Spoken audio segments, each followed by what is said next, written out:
छोटी बहू। पुश्तैनी हवेली तो खंडर जैसी हो गई थी और सिर्फ सबको साथ रखना था, इसीलिए आपके बड़े भैया ने ये घर बनाया था। उनकी सिर्फ इतनी इच्छा थी कि इस घर में सब लोग साथ रहें और मैं आज वही कोशिश कर रही हूँ, सिर्फ उनकी इच्छा पूरी करने की। लेकिन इसका मतलब ये मत समझ लीजिएगा ठाकुर जी कि मैं आप लोगों की हर बात मान लूंगी।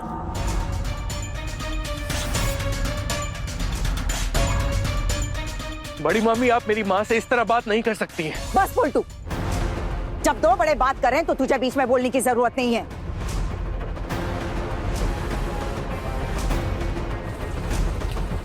मैंने तेरी माँ को दो बातें क्या कह दी, इसका मतलब ये नहीं कि तुझे भी मुझे बोलने का मौका मिल गया।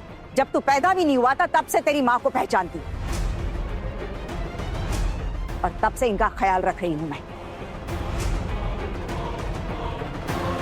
तेरी माँ अपने ससुराल में उसकी गृहस्थी नहीं संभाल पाई तो इसमें किसका दोष है? हमारा। और जो मैंने सहा है अपने ससुराल में, क्या वो तेरी माँ ने कभी सहा? पूछ उनसे। जिंदगी भर तो ये ऐशो आराम करते करते मायके में घूमती रही और तेरी परवरिश भी इन्हीं के मायके में हुई है, ये मत भूल। जिससे अपने मायके के अलावा कुछ पता नहीं हो, वो मेरे एक बार मायके जाने पर मुझसे सवाल करने लगी है, मुझे बातें सुना रही है। ठाकुर जी यहाँ रहती है और आगे भी रहेगी, इस बात से मुझे कोई दिक्कत नहीं है। लेकिन आइंदा पहले जैसा बर्ताव करने की अगर कोशिश आपने मेरे साथ की तो आपके लिए बहुत कष्टदायक होगा, ये याद रखिए।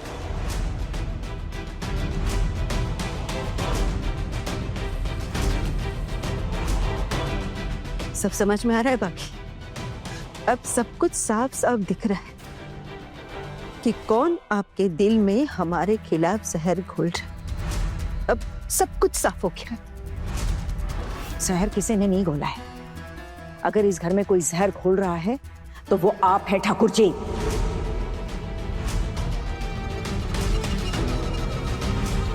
आप ये क्यों भूल रही है कि इस घर की हर चीज पर मेरी नजर है? बस अब आप मेरा मुंह मत खुलवाइए। सब जानती हूँ कि किसने क्या किया है इस घर में। क्या कह रही हो आप? हाँ? कि जो कुछ भी हुआ है वो मैंने किया है, ये कहना चाहती है? क्या किया है मैंने भाभी? बताइए ना मुझे, क्या कहना चाहती है आप? मैं यही कह रही हूँ कि अब आप सबके सामने मेरा मुंह मत खुलवाइए, वरना इन सब छोटे लोगों के आगे आपकी बेइज्जती हो जाएगी। और आइंदा बात करने से पहले सोच समझ लीजिएगा। और ये जो सारा रोना धोना है ना, ये जाकर अपने कमरे में कीजिए। भाभी, आप वैसे बदल गई क्यों अचानक? मैं बदली नहीं हूं देवर जी, मैं जैसी थी वैसी ही हूं। बस फर्क इतना है कि आप लोगों से मेरी खुशियां कभी बर्दाश्त नहीं हुई। अब एक दिन में कुछ देर के लिए अपने मायके गई तो आप लोग मुझसे सवाल कर रहे, मुझसे जवाब मांग रहे। नहीं दीदी, ऐसी कोई बात नहीं है। वो तो आपको देर हो गई तो चिंता हो रही थी। ये लड़के बिना कुछ खाए आपका इंतजार कर रहे थे, पुलिस स्टेशन जाने की बात कर रहे थे, बस यही बात है। चिंता में तो तू एकदम बेहोश हो गई होगी, है ना? सब जानती हूँ छोटी, बड़ा दिल जल रहा होगा तुम लोगों को मेरी खुशियां देकर। सबको पहचानती हूँ। चिंता से ज्यादा ना जलन हो रही होगी कि घर की बहुएं मेरे साथ क्यों निकल पड़ी। तुम दोनों की बहुएं तो तुम लोगों के साथ नहीं निकलना चाहती, मेरे साथ ही क्यों? मैं इतना डांटती हूँ, इतना टोकती हूँ, फिर भी मेरे साथ चली गई, क्योंकि वो जानती है ये दुर्गा जितना डांटती है उतना ही लाड़ प्यार भी करती है। वो जितनी मेरी कठोरता से डरती है ना, उतनी ही मेरी दुलार की इज्जत भी करती है। वो जानती है मेरे अंदर भी एक इंसान है जो कभी दूसरे इंसान का गलत नहीं करेगा। रात बहुत हो गई और मुझे अपने कमरे में जाना है। माँ, चाय पीकर जाइए। आज कितना अच्छा दिन बीता ना हम सबका। लगा था घर आएंगे तो घर पे भी खुशियों का माहौल होगा, पर यहाँ तो अलग ही झमेला चल रहा है।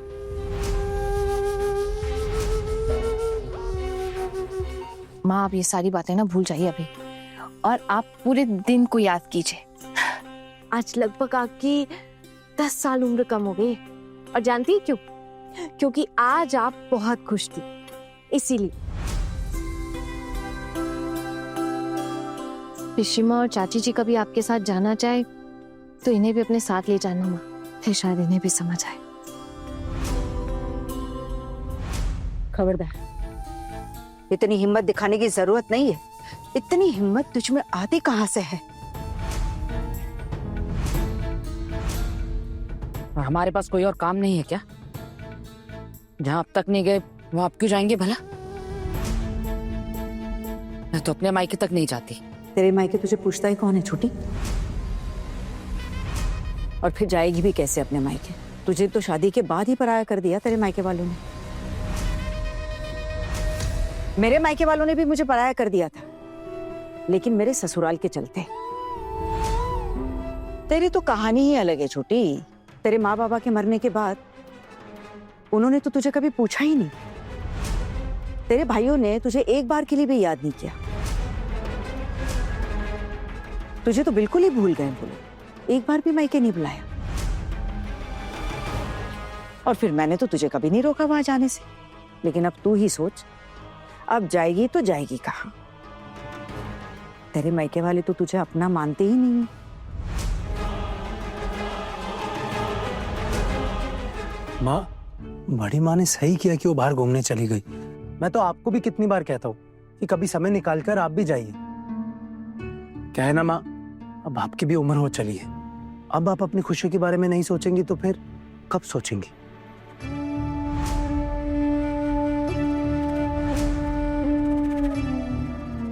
पिशिमनी, चाय।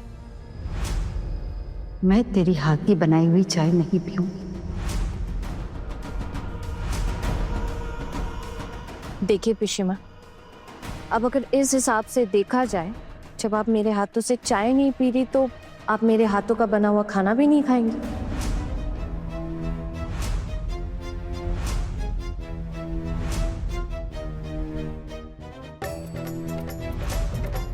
हर रोज तो दीदी लोग खाना नहीं बनाएंगे ना, कभी कभी तो मैं भी बनाऊंगी। तब आप क्या करेंगी? भूखी रहेंगी उस दिन? नहीं, मतलब अगर आप ऐसा ही करना चाहती है तो ठीक है, मैं आपको चाय पीने के लिए भी नहीं बोलूंगी फिर। क्या कहा? देखा छोटू, देखा? देख रहा है इस लड़की को? संभाल ले इसे अभी भी। किस तरह बात कर रही है मेरी माँ से। आना, मैंने आपको कुछ समझाया था, आपको याद है? अभी ये बात रहने दो ना। पिशिमोनी आपसे बड़ी है, ऐसी बातें मत बोलो उनको। लेकिन मैंने कौन सी गलत बात कर दी? मैं तो सिर्फ पिशिमनी आगे क्या करेंगी ये जानना चाह रही थी। अब आप खुद सोचिए, अगर कल को मैंने बोर्ड दीदी से खाना बनाने की जिम्मेदारी ले ली तो ऐसे तो पिशिमनी खा ही नहीं पाएंगी। अब ये आगे क्या फैसला लेना चाहती है, बस यही जानना था।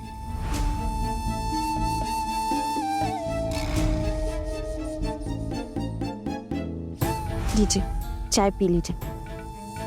आप मेरे हाथों से चाय नहीं पियेंगी तो क्या होगा? इसमें किसका फायदा है? और आप जानती हैं ना कि हमारे घर का नियम है कि कोई भी चीज बर्बाद नहीं होनी चाहिए। फिर मैं अब ये चाय किसको दूंगी? फेंकनी पड़ेगी, बर्बाद हो, इससे अच्छा आप पी लीजिए। लीजिए।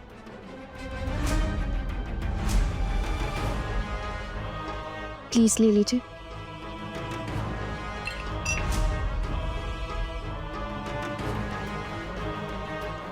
आना, मुझे चाय दो ना। जी। आना, तुमने तो कमाल कर दिया। मैं जानता हूँ एक दिन तुम इस घर में रौनक लेकर आओगी। धीरे धीरे हमारे घर में भी खुशियां बढ़ जाएंगी। माँ अन्नपूर्णा हो तुम हमारे घर की। बड़े घर की छोटी बहू के लेटेस्ट एपिसोड्स कभी भी कहीं भी। अभी सब्सक्राइब करें दंगल प्ले ऐप। अपने पसंदीदा शो के फुल एपिसोड देखने के लिए अभी डाउनलोड करें दंगल प्ले ऐप।